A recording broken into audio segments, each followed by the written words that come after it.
Good morning. I have as the UK looks set to leave the Customs Union and its there's drama at Anfield in the Premier League. Morning, Mahila. Morning, Parul. Morning, Dad, and my brother Pranay. Can you guys hear me? In March next year.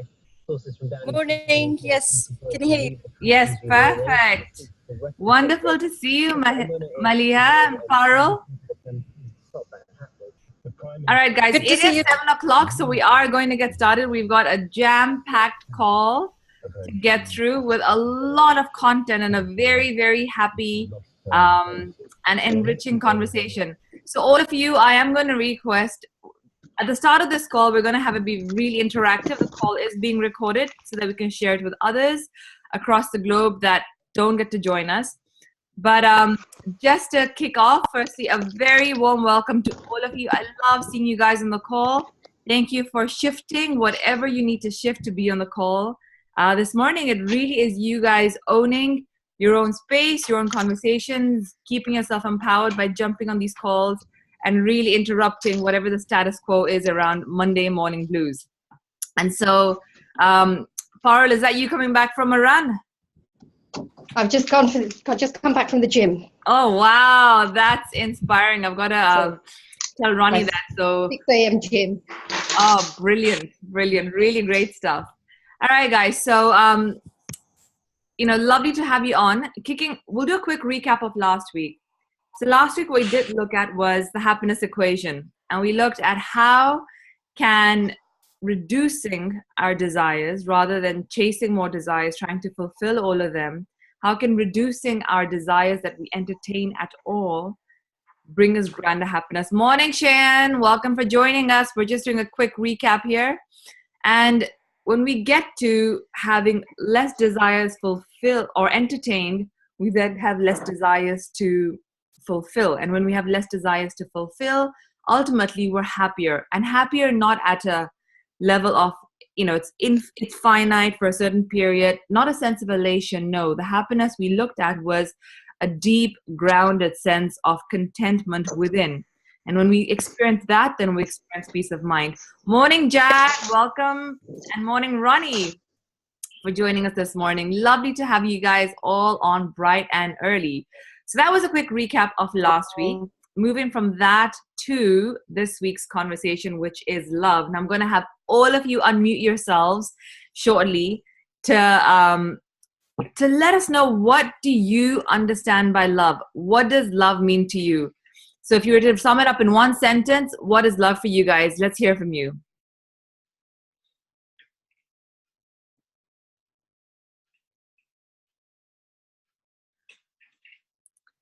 So we've got Pranay from New Zealand as well, eating away. Love is serving your wife tea early in the morning at 7 o'clock. Woohoo! Love it. Lucky wife. All right, Maliha, are you going? What's love for you? Yes, I think love is giving yourself selflessly. Like giving yourself. I think that's what love is. Yeah. Love it. Towards anything. Yeah. Great, thank you. Morning, Seema. Welcome for joining us. Morning. Who else? What does love mean for you? What do you understand by love?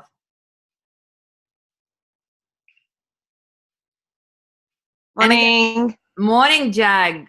Go right in. I'm just going to say there's no right or wrong answer. We all come from different spaces, different backgrounds. So let's, create that connectivity, share away. One sentence. What does love mean for you? Go for Jag. Probably princesses. The first thing that comes to my head is princess.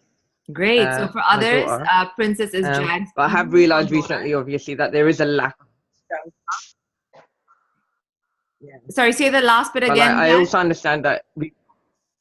I also have recently understood that a lot of it obviously has to come for myself as well, which is something that I struggle with sometimes, I think. Right. So I can feel content and love, and I like it, that self-love, which I think is mostly important, which is something I definitely need to work on more. Got it. Really great. And well done for just even acknowledging that for yourself in terms of where you see there's more work or something for you to look into where there's currently a missing. And again, not a missing like it's it's wrong or it's bad, but a missing in terms of if it were there, it would elevate your experience of life. Great. Thanks so much, Jag. All right, let's have one more person share. What do you understand by love currently?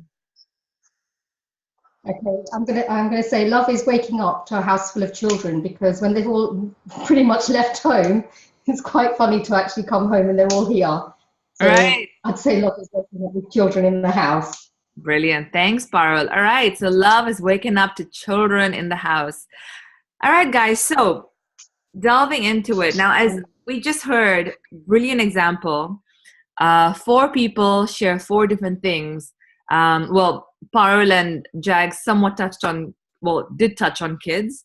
But even just from the 4 of the 10 of us on the call right now, 40% had, different ideas of what love is. And if we were to ask every single one of us on the call what love is, we would get entirely different answers. And why is that? And that's because, sadly, love has gotten reduced to man-made descriptions, to experiences, to ideas, to notions, to what we hear, to what we think, to what we, how it occurs to us, how it occurs to others, or even, as Jag said, the lack thereof. Love has just created so many definitions and descriptions and experiences, a massive impact through media, through television, through movies, through romantic notions, again, or lack thereof. Cultural norms exist would say you should or shouldn't say or verbalize your emotions. You should or shouldn't say I love you. As an Indian growing up, we most certainly never had the words I love you be spoken within our household. It just was uncommon. It was a Hollywood / Western thing, definitely not something that happened in our household or in our communities. And even though we're Indian, we weren't born and raised in India. We were born and raised in Zambia. But that was very much, the culture and community we grew in. Love was expressed through actions, through commitment and dedication to one another, but not so much so in verbalizing it, specifically as I love you. There's another notion where if one is loving, then they're teased for being too sappy, too soft-hearted, a pushover. And at times, one doesn't want to affiliate themselves with that. In fact, that's often the case in corporate environments. As you grow older, become adults or adult-like, one tries to affiliate themselves with less of their emotions by coming across as more professional. Of course, there's a romantic notion around what love is or isn't, which all of us are well too familiar with. And then there's other, even more insane derivatives of it, which is things like, I love you, but I'm not in love with you. And all of us can experience having gone through those kind of conversations at some stage or the other in our life. Sorry, that was just the husband delivering the morning tea with Kanaya in the background. All right. So various versions of what love is, various meanings. And if we strip all of what we know aside and invite you guys to take every description, every definition, every experience, take it and put it aside for now, for the next 20 minutes, and just stand in a blank slate. All right, we're going to discover and look at love in a very different context and start off with getting that love is our core essence. Growing up, my mom would say to me, or say to us, that love conquers all. And I would understand that conceptually. I would get that theoretically. I would have fleeting moments of experiencing that. Ultimately, in our day-to-day rut, when life's happening, when there's lows, those kind of teachings and values really went out of the door. And it's only now in my 30s, after moving to London, when I really, or late 20s and early 30s, when I started delving into the personal development space and starting to really progress my spiritual journey, did I fully understand what love conquers all actually means and the power of that, because that truly is our greatest strength, because it comes from our core. So what is love? And how do we actually do it? So love essentially is, as I say, our core essence. And for those of you who've been on prior calls, earlier conversations with me, you would have heard me say that, what I mean by our core essence is like heat is to fire. Heat and warmth is the core essence of fire. The core essence of sugar is sweetness. That to human beings is what love is. Love is our core essence. We cannot separate the two. It is us. And without love, there is no us, right?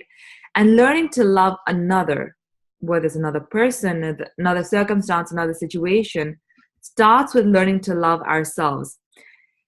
And the founding principle, the core 101 basic level at the self-development space that we get taught is that as the mind, so the world. Everything we experience in any given moment, every relationship, engagement, encounter, circumstance, whatever it is actually just our mind projected out there on the world.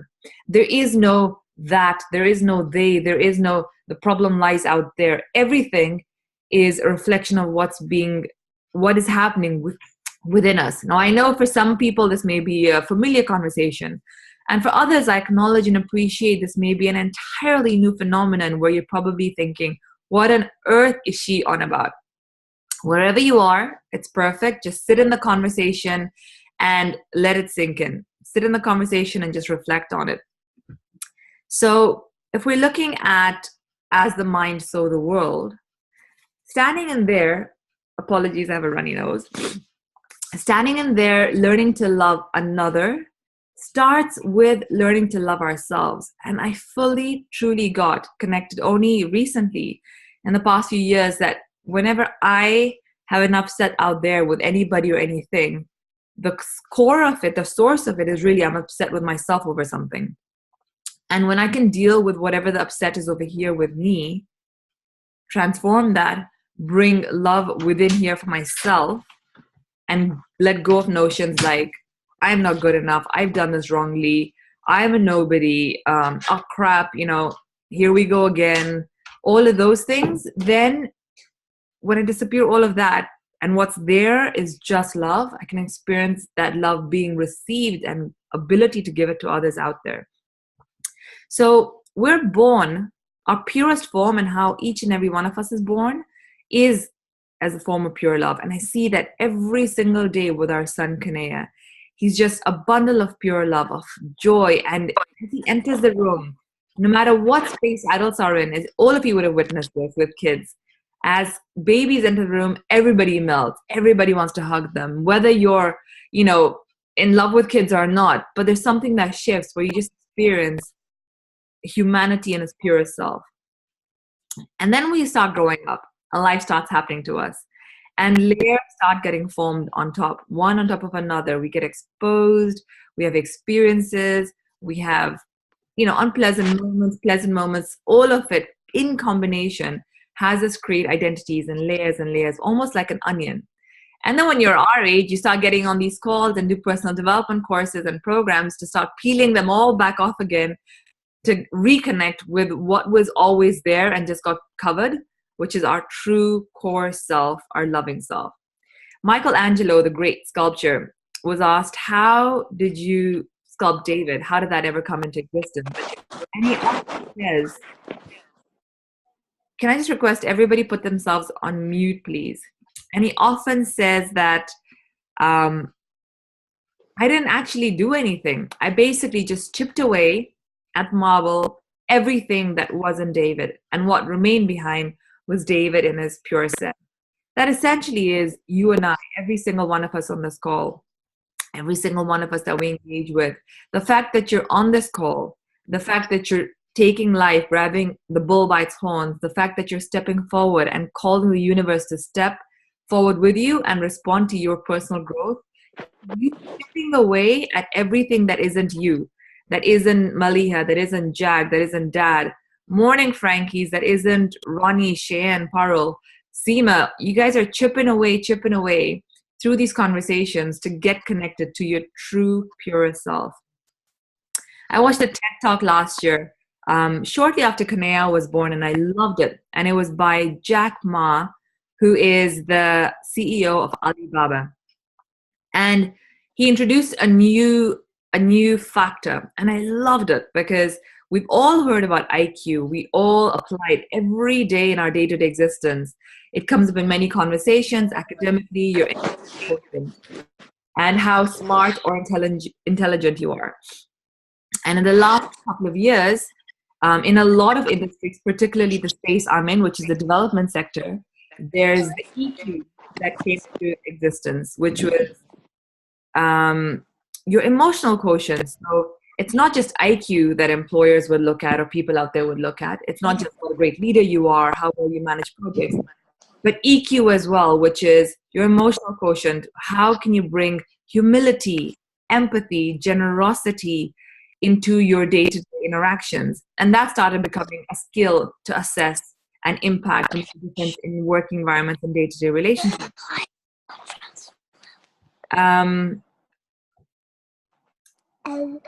I can hear some kids whispering. I'm not sure where that is. Hang on, let me just try and see if I can mute you guys from my end.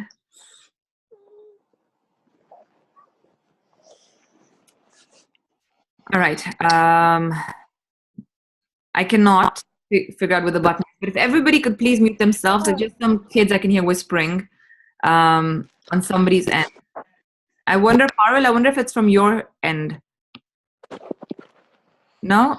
Okay, no. I'm not sure where it's coming from. But guys, could everybody please just mute themselves? I think it's from Frankie's side, actually. There you go. I think I've muted you.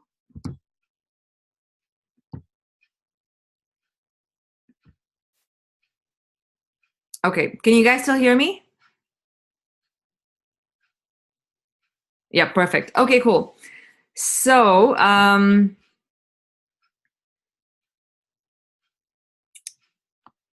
have lost track of where I was. All right, Jack Ma. So looking at IQ, then EQ, and especially in the development sector where I work in, which is looking at tackling poverty, huge push, huge conversation around EQ.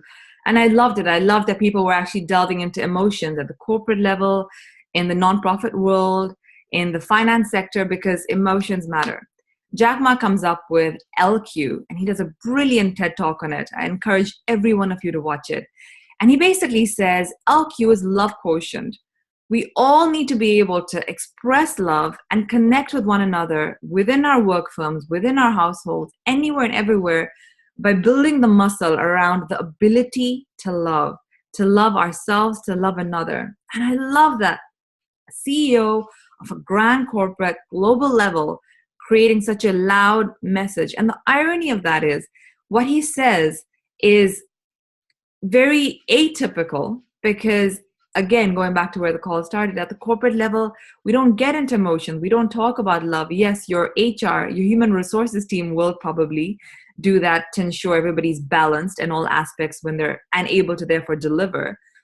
But actually, when we look at bringing love as a value, as a culture within organizations, it transforms our ability to deliver anything because we're being our truest self. We're coming back to equilibrium. We're coming home. And it's a great talk.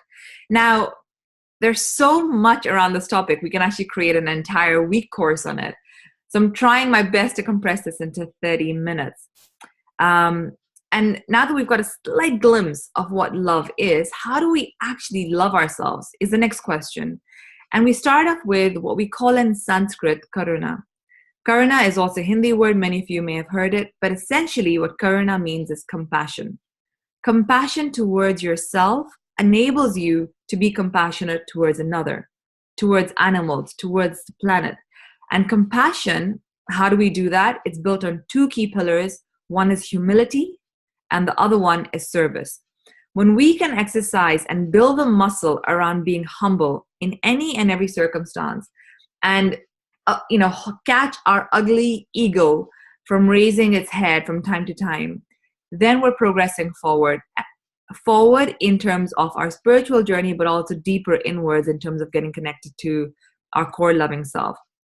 And service, when we're out there making a difference to others, we talk about this on previous calls. When you have a high aspiration, which is going beyond the I, when you're making a difference out there, then automatically whatever it is you're dealing with here disappears. and you get to make a greater contribution because you get to bring your whole self to the conversation. So compassion is your access to getting connected to your loving self.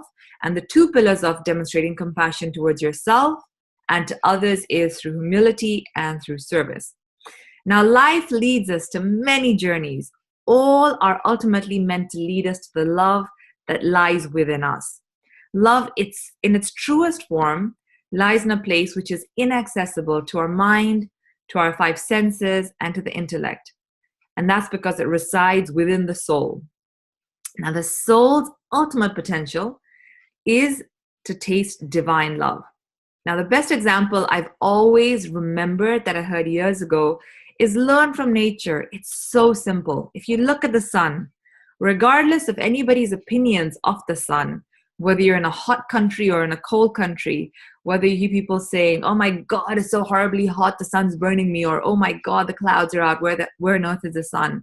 Or any variation of that along that spectrum, no matter what, the sun shines impartially on every single person and every single thing. It's out every day. And yes, it may be, you may have clouds that block us from the sun, right? But the sun is out every single day. And often we, in our spoken communication, we reduce the sun's potential and what the sun actually is when we say things like, oh, the sun's not out today. The sun's out every day. And I just experienced it brilliantly when I was returning from New Zealand. We were on the plane and the pilot announces we're about to land in London. Crew, get ready for landing. And you see bright blue skies, beautiful, brilliant. And you see a thick layer of clouds underneath you. And we're not yet in the clouds. And then within the next 10 minutes, the plane descends from, clear blue skies into turbulence. We're going through the clouds and then underneath the clouds. And there you have gray London.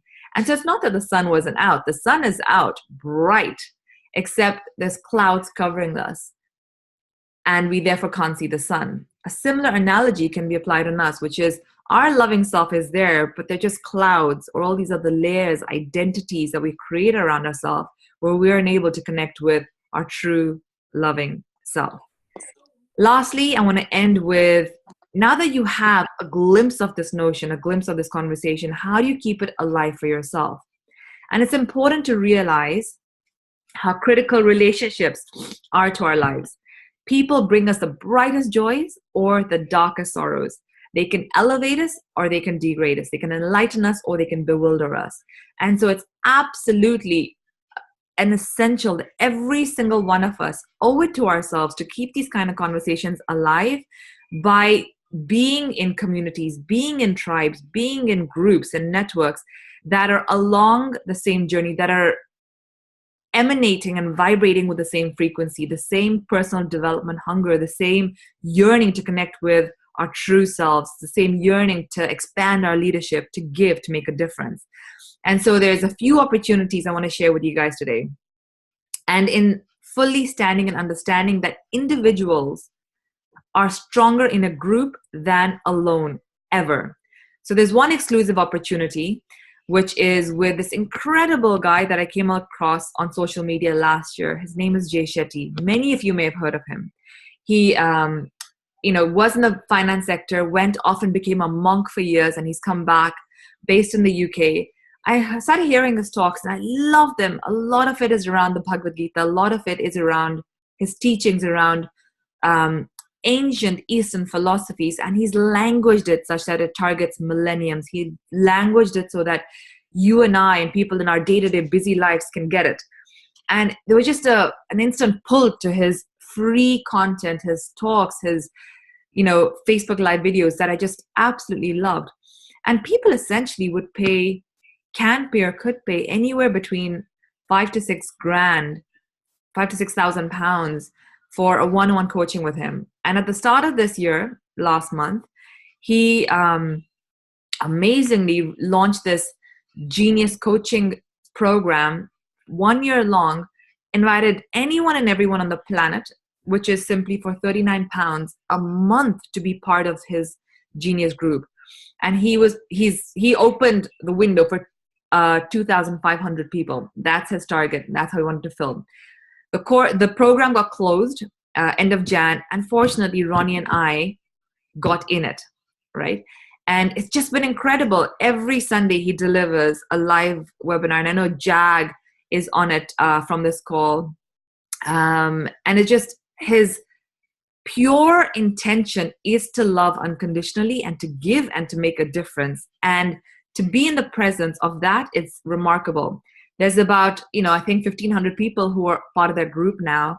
And there's such an authentic space created. And Ronnie's built such a brilliant rapport with Jay over the last, several months. They've been chatting, they've been engaging.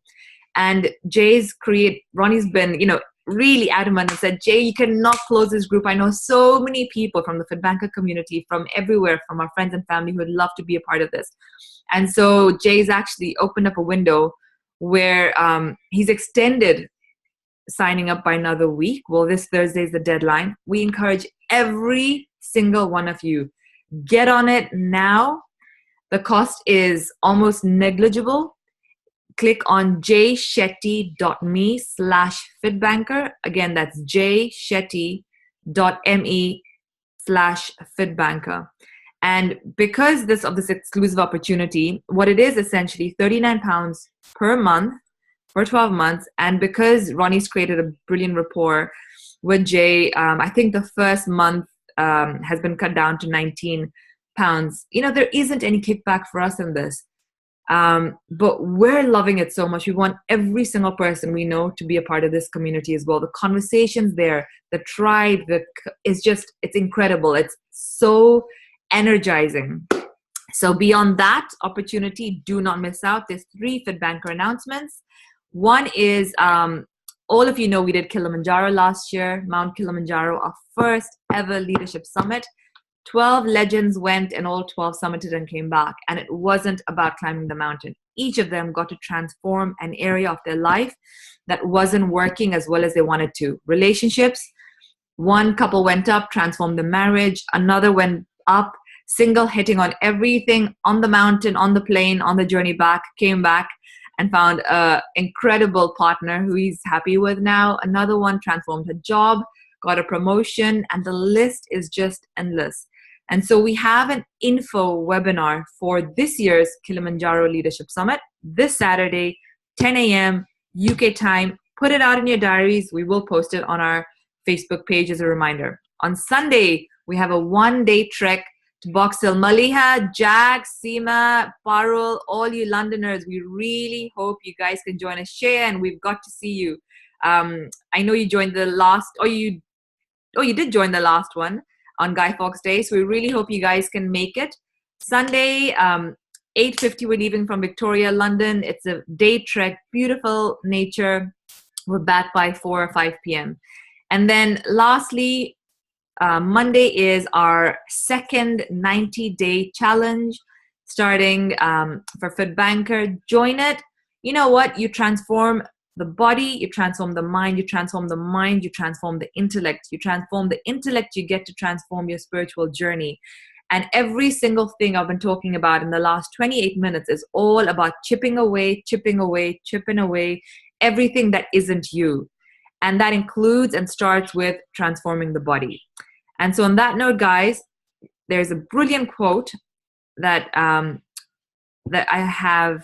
read to Kanaya every night because it's at the back of one of his books, which is, love is to the human heart what sunshine is to flowers.